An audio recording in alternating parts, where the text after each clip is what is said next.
Remember when the internet was fun? When it was new? Remember memes and cat videos and mashups? Remember when it felt like hope and change? I first got online in the ancient days of the last century. I've been making the internet and making movies about the internet ever since. I used to think putting the internet into people's hands was a recipe for freedom and democracy. It didn't turn out that way. Now the internet companies are huge, and they don't act like our friends. Shady hackers harvested our attention, subverted democracy, and we traded the cat videos for Nazi memes. The internet got old and kind of boring, and so did I. These days, it feels like it's me versus the screens, and the screens are winning. The internet stole all of our attention. It's sneaky that way. You wake up one day with a smart toothbrush. Your family's exercise is recorded in the cloud, and your refrigerator is talking to your phone. How did we get here? I feel like we're living in a time where anything that isn't connected to the internet is about to be. I still think the internet has a higher purpose, but it's getting harder every day to keep the faith. My name is Brett, and I'm on a mission to understand the new internet. The internet of everything. CS. Let's get nerdy.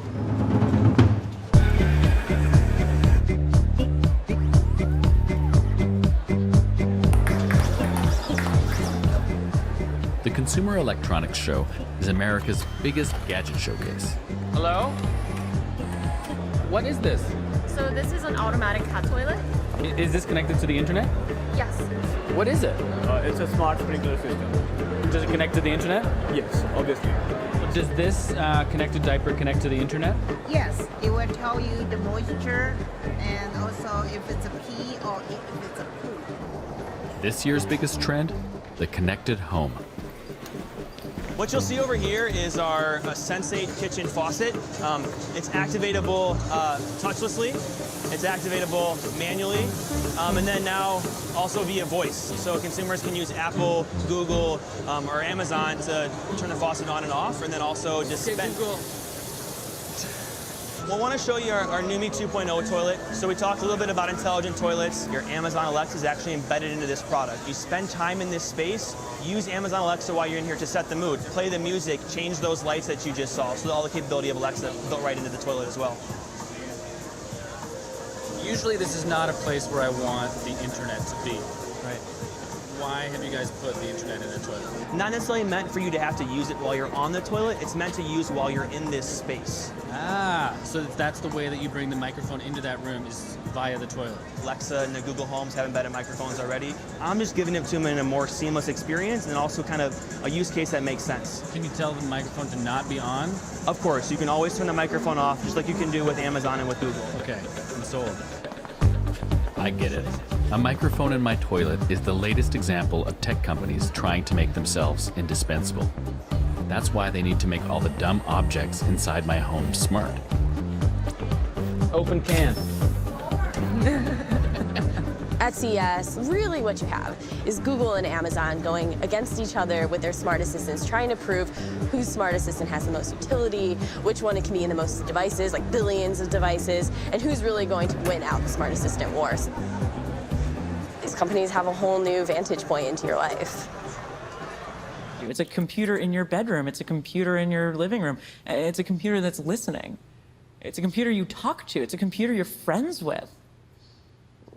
Why Google or Amazon would want to build those seems totally obvious to me. The business of Google is not a search engine. The business of Google is knowing as much about you as they can know. It seems like yesterday that I was surfing the web and Google was just trying to help me catch a wave. Now it's a mega corporation monetizing my bathroom. Who knows what the consequences of connecting our homes to the internet will be? But it's happening anyway. Wikipedia says that by 2020, aka now, 30 billion devices will join what is known as the Internet of Things. The pizza delivery drone. It's the inevitable result of computers getting smaller and smaller.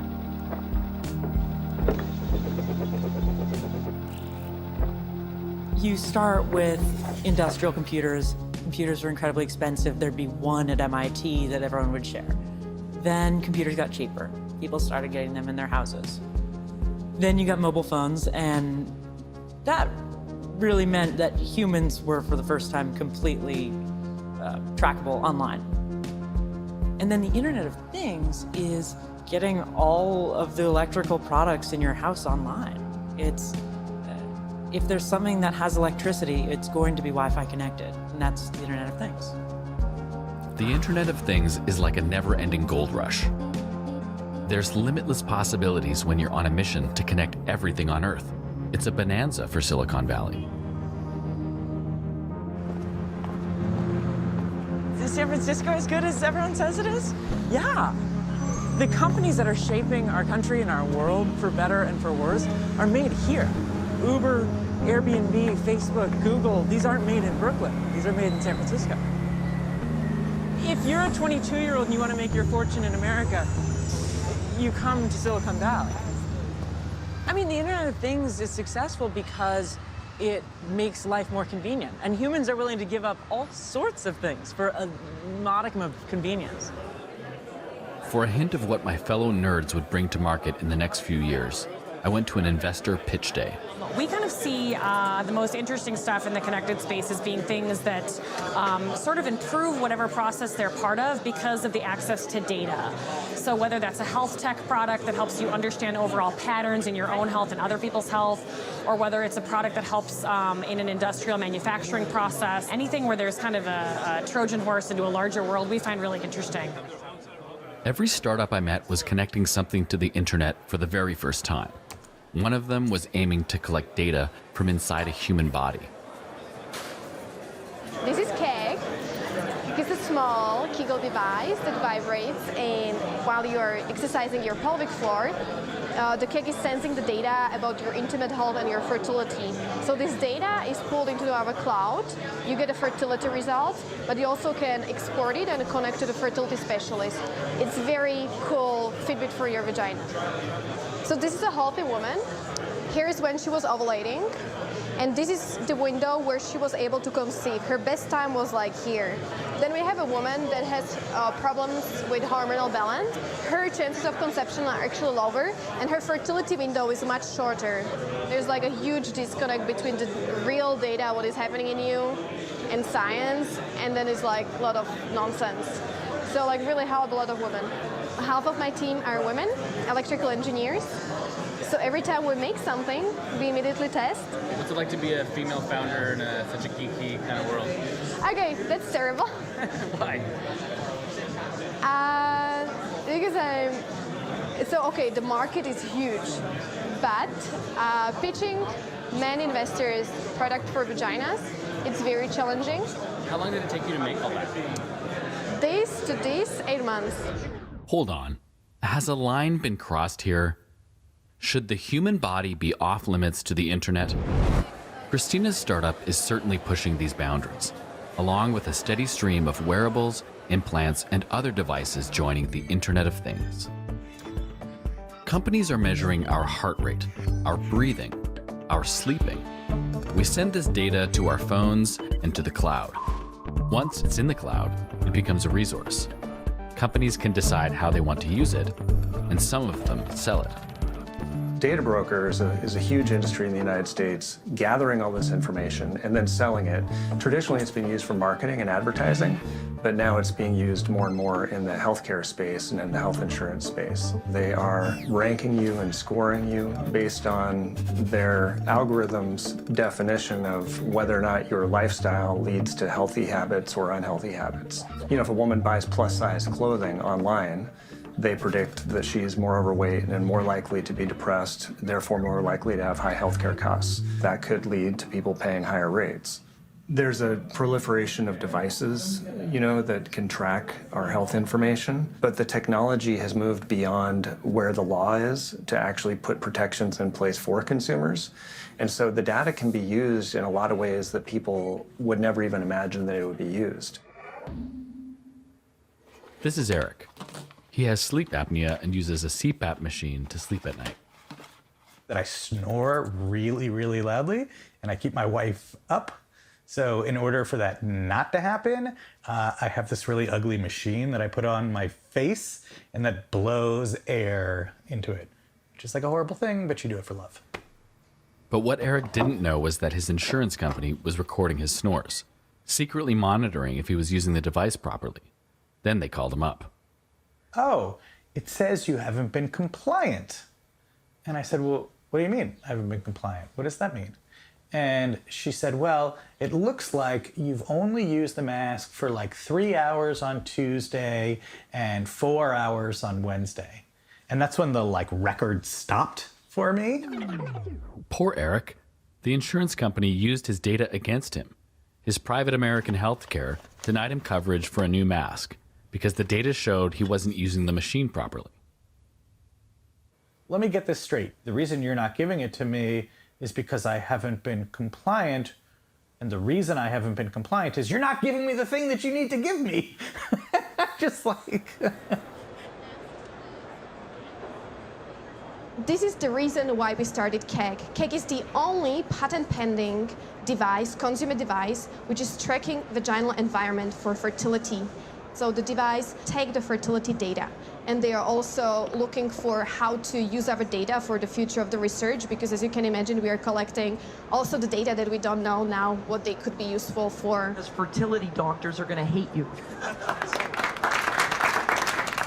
The winner of our session is KEG. Please come on up, Christina.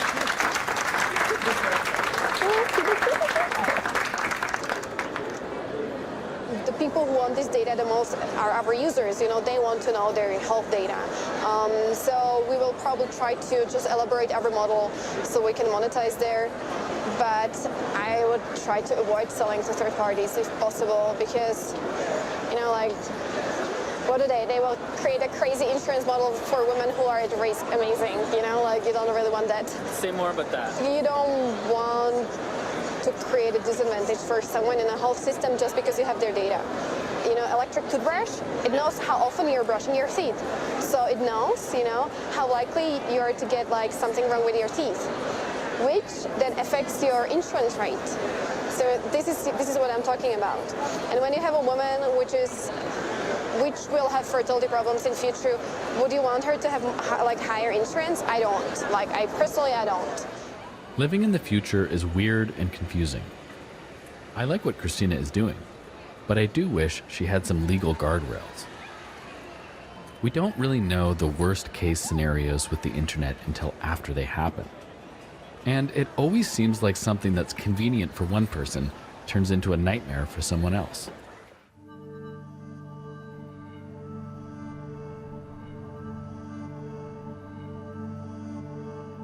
So my name is Fariel Nejim, and I'm a survivor of domestic violence, and specifically also tech abuse. My abuser, he utilized our smart home against me and used it as a means of control and harassment. Everything could be controlled by these apps. So he didn't even actually have to be in my presence. He could be out of the country, thousands of miles away. With this tech abuse, the way that he was utilized the house against me was really through sleep deprivation. And that sleep deprivation really added an extra layer to the mental anguish that I was going through. I would be asleep, dead asleep at 1 o'clock in the morning, for instance, and all of a sudden, the audio system just blares up this horrific, violent music. You're shocked awake. It is scary because it's pitch black. And I would turn on the lights, of course, and go to the iPad and try to turn off the system. And he would then either switch the lights on and off. He would flicker the TV on and off. He would turn the audio on and off. That would occur not for a few minutes, like 4, 5, 6 hours. This is used as a tool to harass you, to stalk you within your home. It's hard. It's hard even with all the trauma work that I've done. It's triggering because it takes you back to that night. It takes me back to those moments of where I felt hopeless. I felt hopeless. We're all giving up some of our autonomy and human power to these devices. Always, constantly, every day. Reporting on situations of domestic violence with smart home technology made me realize how bad it could get. Things do feel pretty bad, and it's not just me. While I was making this film, our relationship to the internet and its makers reached an all-time low. Even internet executives were feeling guilty. We have created tools that are ripping apart the social fabric of how society works. I would be ashamed if I were you. And that was a big mistake. And it was my mistake. I feel tremendous guilt. And I'm sorry. I'm really sorry that this happened.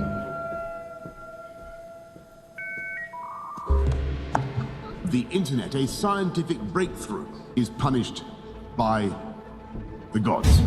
Smart cities will pullulate with sensors, all joined together by the Internet of Things. Your mattress will monitor your nightmares, your fridge will beep for more cheese, click by click, tap by tap. Data. Computer says yes, or computer says no. What will it mean? Pink-eyed Terminator sent back from the future to cull the human race. What is going on? We're living through this painful transition caused by the internet. And if history is any guide, things are only going to get weirder. Jeremy Rifkin has studied other times of massive change. He sees a pattern in these apocalyptic times of digital disruption. What we're really talking about here is a digital revolution across all of society, around the entire planet. So we need to understand the full implications of what this is all about. And the best way to do that is step back and ask, how do these great technological shifts in history occur? At a moment in time, three defining technologies will emerge over a civilization and converge. First, new communication technologies to more efficiently manage our economic and social life. Second, new sources of energy to more efficiently power our economic life, social life, and governance. And third, new modes of mobility and logistics to more efficiently move our economic, social life, and governance. So in those rare points in history where new communication revolutions converge with new energy regimes and new modes of mobility and logistics, it transforms the way a civilization organizes its collective life. According to Rifkin, the first industrial revolution was caused by a new source of energy, coal, which powered a new communications medium, the steam-powered press, and a new logistics infrastructure in the railway. Locomotives, national transport, hub-to-hub traffic. We got the first major industrial urban centers, and our business models moved to a market capitalism. Second industrial revolution in the United States, another convergence of communication, energy, mobility that changed everything. The telephone. Try to imagine for the first time in history, in the late 19th century, people are picking up this little device and their voice is traveling virtually over thousands of miles at the speed of light. And then later radio and television, those communication technologies in the US converged with a new source of energy. The Texas oil wells came in. And then Henry Ford put out that cheap internal combustion engine powered by that oil. We went from national markets to the build out of global markets. It changed our way of life. The last two revolutions left us a world powered by oil. It's led us to the largest crisis we've ever faced. The second industrial revolution, it's fading away. I think we kind of smell it, we can feel it. We are now on the cusp of a third industrial revolution. We're 30 years into the World Wide Web.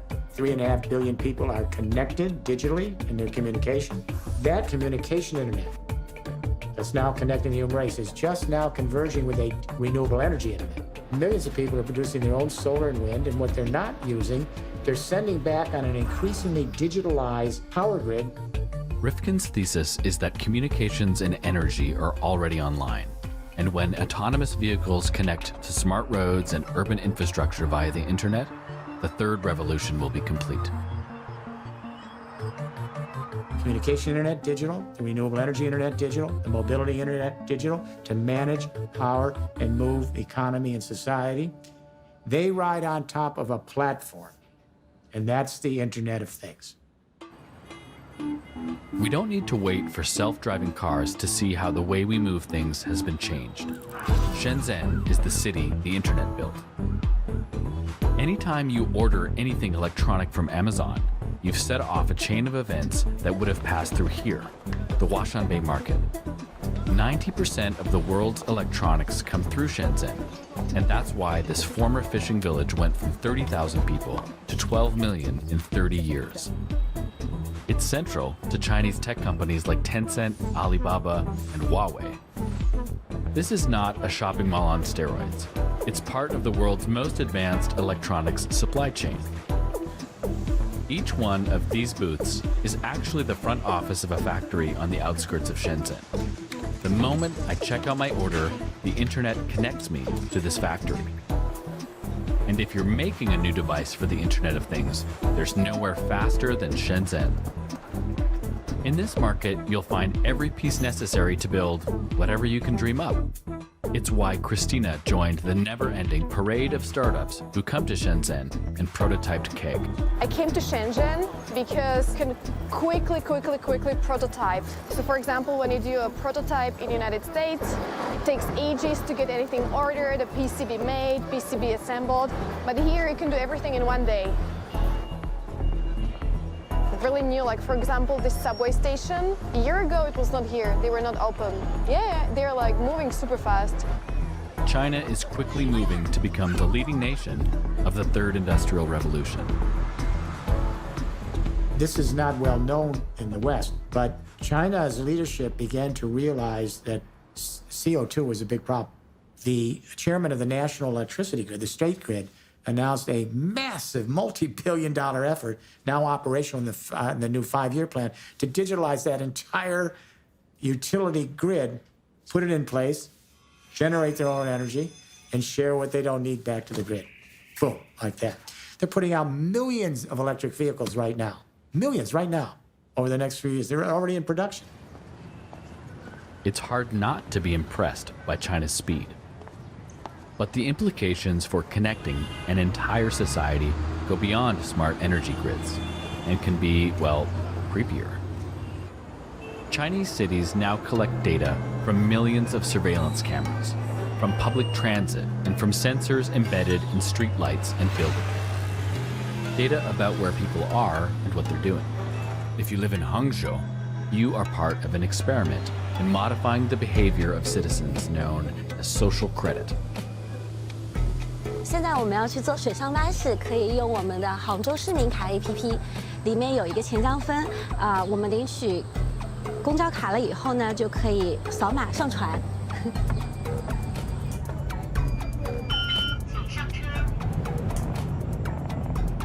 我今天采用的扫码上传的方式呢是这个钱江分。我们这个钱江分呢，它其实也是引导市民诚信向善，弘扬社会主义核心价值观。其实它这个地方会有很多的这个勋章领取。那点进去呢，我们可以看到勋章领取里面呢有低碳行者、爱心使者和文体达人。那低碳行者呢，顾名思义，就是如果你的出行是用共享类的，像我们的水上巴士、公交系统，还有共享单车，或者是你自己喜欢走路，那它都会给你相应的一个积分。我现在的分才589，所以我现在还只是一般水平。So how Black Mirror is this? You get points for being good, saving carbon, giving to charity, and exercising. You can trade in your karma points for free stuff. But the Chinese government has put 13 million citizens on a blacklist using systems like this, marked as dishonest for jaywalking, being late on a loan, or anything else deemed antisocial. Those users can be blocked from flying, registering for insurance, or buying a house.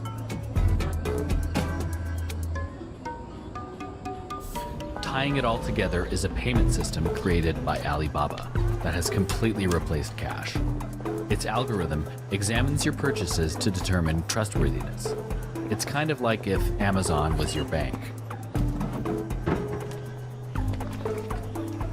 像这两个系统，他们的工作人员可能对我整个人他就一清二楚，甚至是这种系统其实就是你人的一个全部，它可以看出你各种你的一些生活习惯啊，你的一些品质啊，甚至你的一些性格，它其实都能看得清清楚楚。对对，可能还比我自己更加了解我自己。How do we ensure that governments don't purloin this Internet of Things third industrial revolution and use it to hack the elections of other governments? That's already beginning to happen. How do we ensure that Internet companies, whether it be Facebook or Google or Amazon or Alibaba, don't monopolize this Internet for commercial purposes, commodify the lifetime value of all of our personal experiences and our data, then sell them to others, and then commodify us and actually, through algorithm governance, actually guide our lives? That's already happening. Algorithms have begun to play a role in the governing of cities in North America as well. Vancouver was the first city in Canada to deploy predictive policing. Artificial intelligence analyzes data about past crimes, predicts where crime might happen next, and sends cops to prevent it. The main driver that motivated us to even go down this route was a significant increase in property crime. As you can see, just in this first quarter, we went from 647 residential break-in enters in the first quarter. We rolled out predictive policing April 1st. By the end of first quarter, the beginning of second quarter, we dropped to 438 residential break-in enters.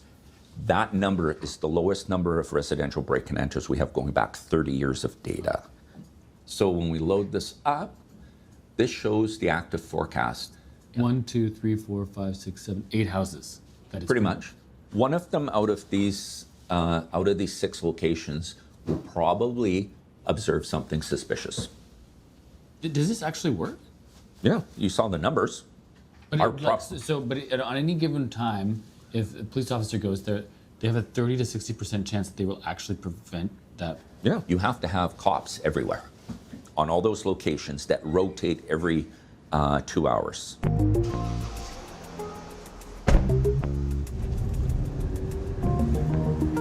We're just coming up onto McGill Street off of McGill.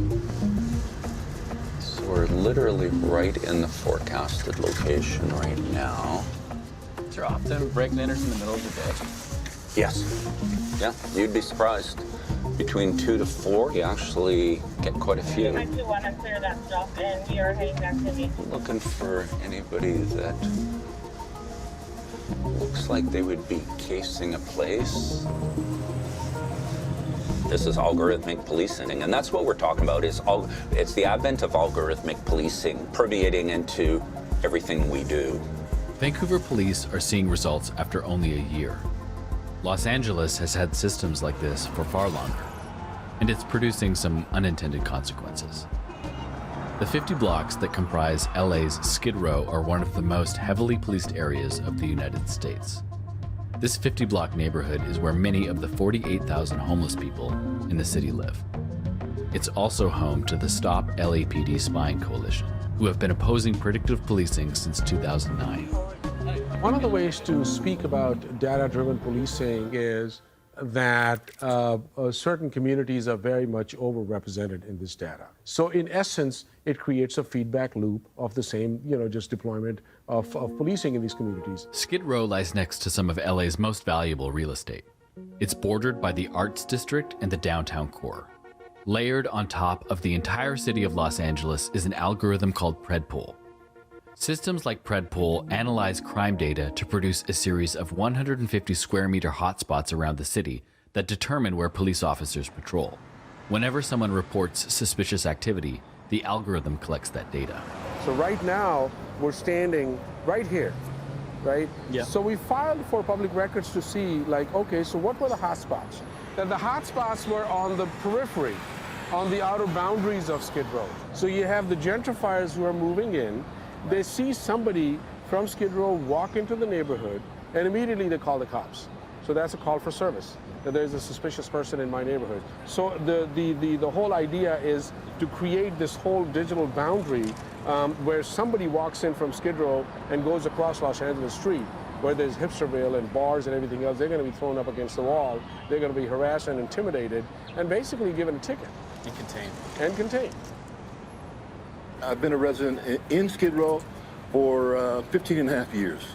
So I've been around a long time. I've seen it evolve. We're in a situation where this incredibly valuable land is desired by gentrifying developers.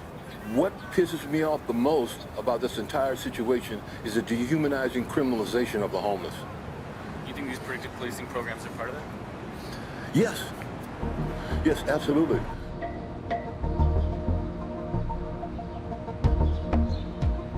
Vancouver has its own Skid Row, the downtown east side, one of the city's oldest and most resilient neighborhoods. Residents have survived some of the highest rates of addiction and mental illness in Canada. Targeting residents with algorithms isn't going to help anyone. So what do? We actually force the system, if it's gonna generate a forecast there, we force it to go outside of there and take the next best one, because we do not want that to occur. We don't want to have a police military occupation within areas that obviously have social, societal issues. How do you introduce ethics into a system like that? You can't. And that's the one thing with machine learning. It's impossible to build in an ethical subroutine into machine learning. It deals with the parameters that a human has decided it should examine, and then you tell it what its end objective is. Like, there's a lot that can be done with AI. And I think kind of one question you should ask yourself at a human level is, should we be doing it? And I'm not sure that question gets asked a lot of the time. And if you kind of look at it and something you're doing has a creepy factor to it, I don't think we should be doing it. Creepy. Would it feel creepy to live inside a neighborhood created by a company in the business of surveilling you? Google's parent company is called Alphabet. Alphabet owns a company called Sidewalk Labs.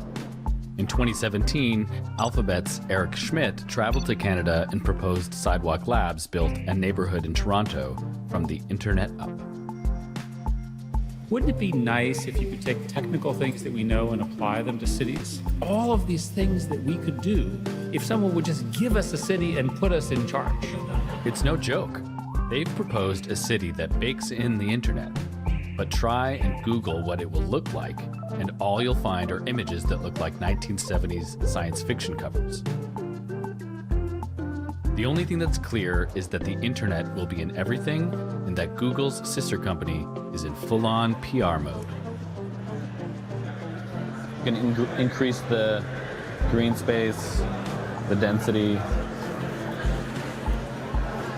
Sidewalk Toronto is a new type of complete community here on the waterfront in Toronto. Okay. Right. And so what we're looking at here is how new technologies can try to make cities better for people. You're looking right now at a street that has a configuration for 2 lanes of traffic. Right. That's probably actually too much for a street of this width.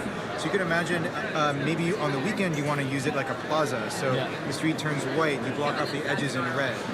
Or maybe in the morning it becomes a bike highway. So you have bike lanes that might indicate to tell you directions, and then a crosswalk to keep people moving across it. The concept that's emerging is for an adaptive city that can respond intelligently to signals collected about weather, traffic, and people. Have the city be more kind of responsive in real time, I think is really exciting, and something that data can make happen. So do you feel like you would offer information about where you were to have the city respond to you in a way? I don't want to be, having Big Brother look behind my back all the time. I would really dislike that. So it's a very fine line of, how much data I would want to share, or the way in which that data is shared. Any data that we would ever collect is only for the intent of actually making the place better for people, and being very thoughtful from the beginning of how do we really preserve everyone's privacy throughout that entire process. Collecting that data is my Well, it'll vary based on any of the types of things that we're talking about. The magician wants you to look at their hands, but what's going on over there? The hands right now is like, let's talk about buildings or gadgets or autonomous vehicles or whatever else. What's going on, you know, where no one's looking for the most part, is that there's an enabling infrastructure being built for everything, for the physical spaces, for the home, for all of it. I mean, it basically puts the entire world, it blankets it in what enables the big tech companies' business models. Cities are going to collect more and more data about us, and there's nothing necessarily wrong with that. Data can make our cities better. In the 1800s, a scientist named John Snow stopped an outbreak of cholera by putting a data point on a map every time someone died of the disease. Combining data with the map showed that contaminated water pumps were the culprit. The fight over data in our cities isn't just about privacy, it's about privatization. In the same way that tech companies found a way to monetize our bathrooms, connecting our cities to the internet opens up even more possibilities for business. Imagine the next Uber wants to pay more for the curbs where the most people are standing, or a new startup wants to direct you to the next free park bench in exchange for ads and your location data, of course. This process has always been framed of how to make a test bed in the Portlands. The question should be, do we want a test bed in the Portlands? Do people want to be having a test bed in a neighborhood where people will live? Is that a concept that anybody here in the room remembers signing off on? Look at the state of the internet. There has been a massive centralization of both its infrastructure and then the companies that are basically the backbone of the internet. So to take those things and replicate them in the physical world, to me, it's like you are going the wrong way. Are we privatizing municipal infrastructure services, our public assets? And no one has answered me. It's all, we're working on it, we're working on it. It seems to me, before we talk about what they build on the site, these are the questions that should have been answered in day one, not in the final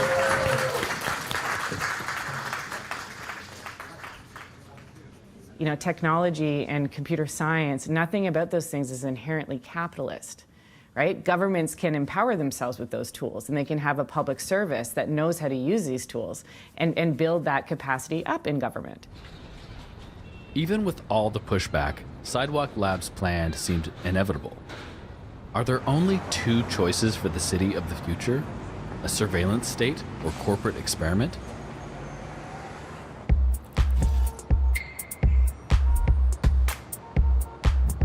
Barcelona is navigating a middle path, becoming a leader in the design of smart cities, rejecting corporate control of data, and making the state accountable to citizens.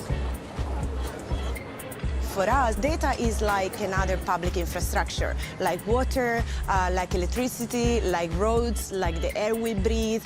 And so this data needs to be a common good for our citizens. We want to move away from surveillance capitalism and enter in a digital economy where data is a common good, and we can have collective actions where people are aware of what happens with their data and how they can maximize the benefit of the digital society. In Barcelona, data serves the people.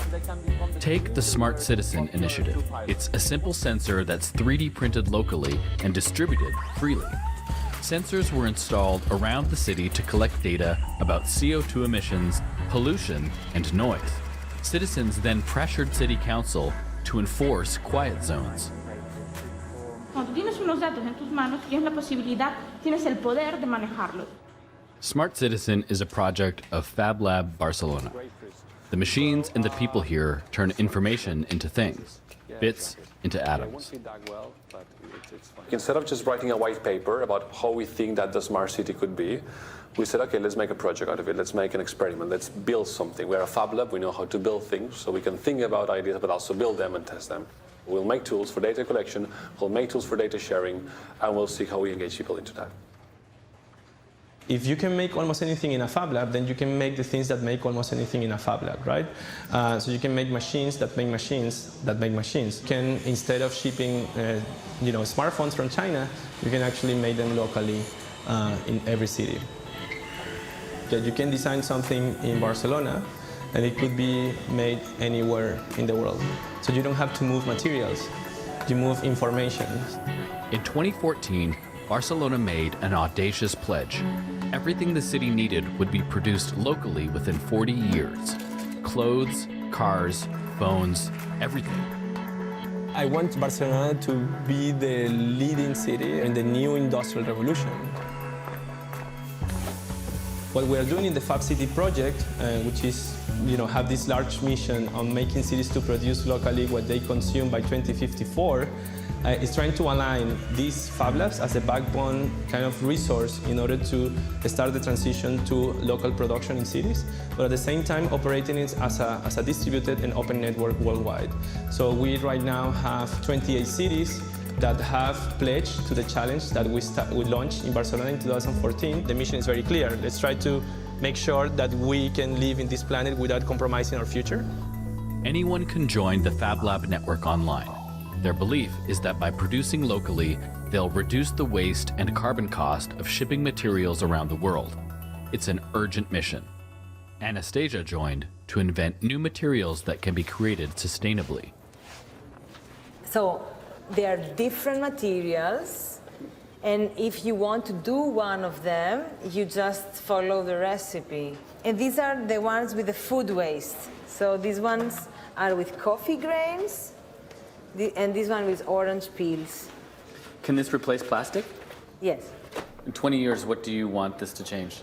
Everybody talks about fast fashion. So why don't we make super fast fashion? It's even faster, because people, they want to be consumers. So you say, okay, then if you want to consume, maybe there is a vending machine that is selling you a bioplastic t-shirt. You can wear your bioplastic t-shirt, like Cinderella, and then you can just throw it, but not feel so guilty about it. Then at least make it so that it is something that is not harming the planet, no? Yeah.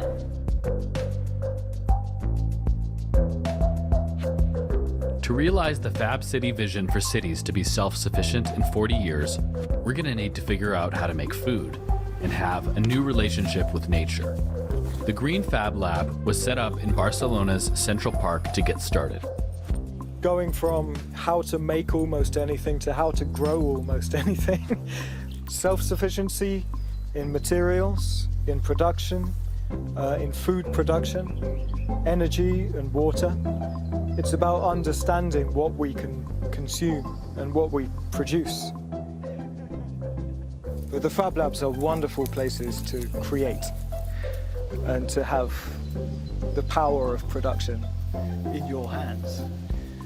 So when I came here, I saw the Fab Lab Barcelona and I thought, this is the place for me, because it allows me to engage in my own projects and to do so at quite an advanced level. Building on Smart Citizen, Jonathan and friends created open source beehives. From the buzzing sounds inside the hive, software translates this data so beekeepers can monitor the health of the bees.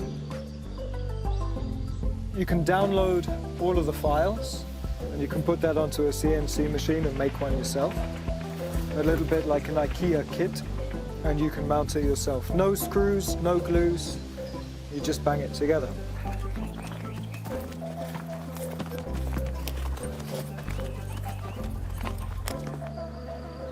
Bees are losing their habitat, and they're being managed, highly managed.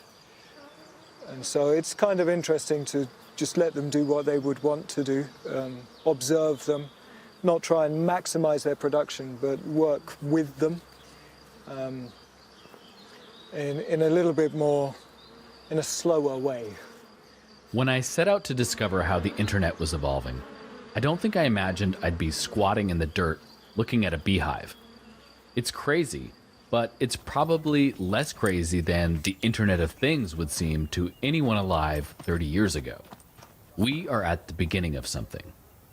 If somebody looks at this beautiful place in the mountains in the middle of Barcelona, they would say, that's too small to power an entire city. Is this a hint of what it looks like in the future? The hardest part of the transformations that I believe we are part of is not to envision the next 50 years or the next 40 years in the case of Fab City, but it's actually what happens in the next 2 years. Like how do we start? How the transition looks like? We have been only using oil in like a very infinite part, right? So yes, we can envision a future without oil.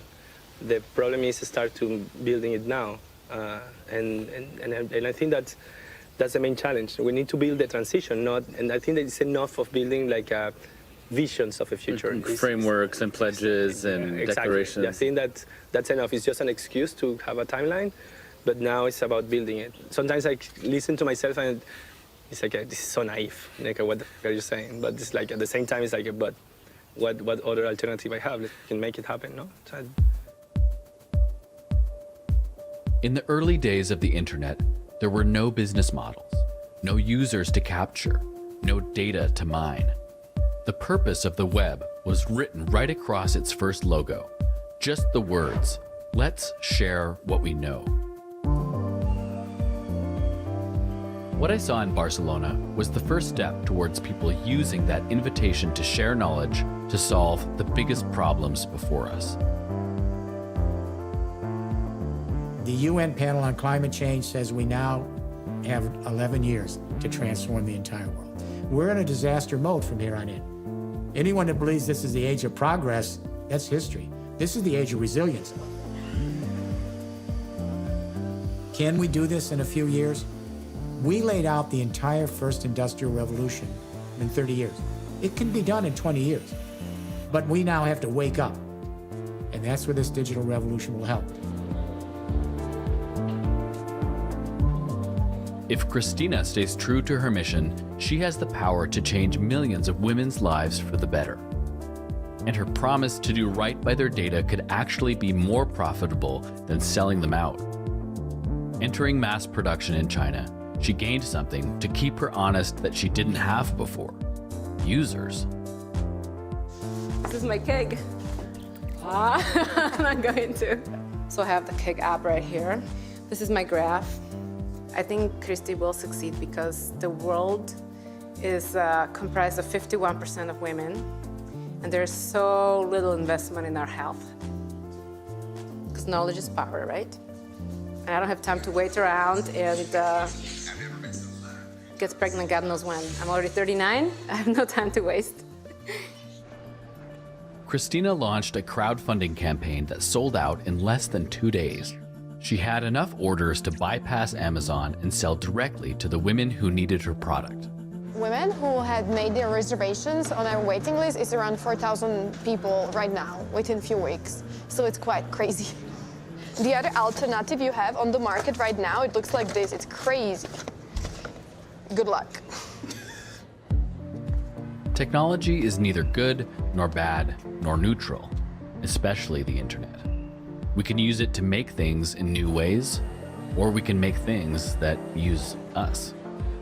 On the upside, big leap forward potentially for humanity, because we can now envision the whole human race connecting with each other virtually and physically everywhere at every moment across the earth. We're bringing the human family together. Our generation, this moment, will be looked back on as an enormous turning point for humans. Like, now that we're all connected, now the real story starts. I think we are the child of the internet. You know what I mean? The other internet hasn't disappeared. It's there, but we are just looking somewhere else. Just press start shooting. Wishing for the internet of my youth is kind of bad parenting, because that internet isn't going to do these guys any good. It's like complaining about how cool the telegraph was. All this worry about the internet really is old school, because for them, it's just life. Where did you get those images? On Google. Yeah? What I would say to the person who says the internet is going to ruin the world, I would say, you may be right, but I hope you're not right. I hope so too, kid.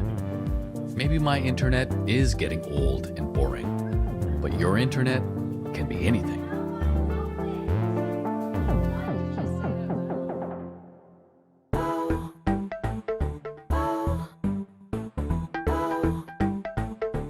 everything, everything, everything.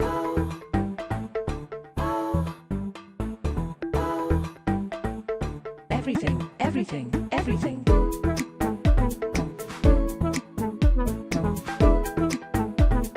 Everything, everything, everything.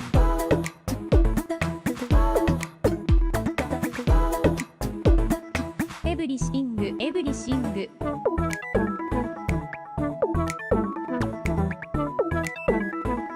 Everything, everything.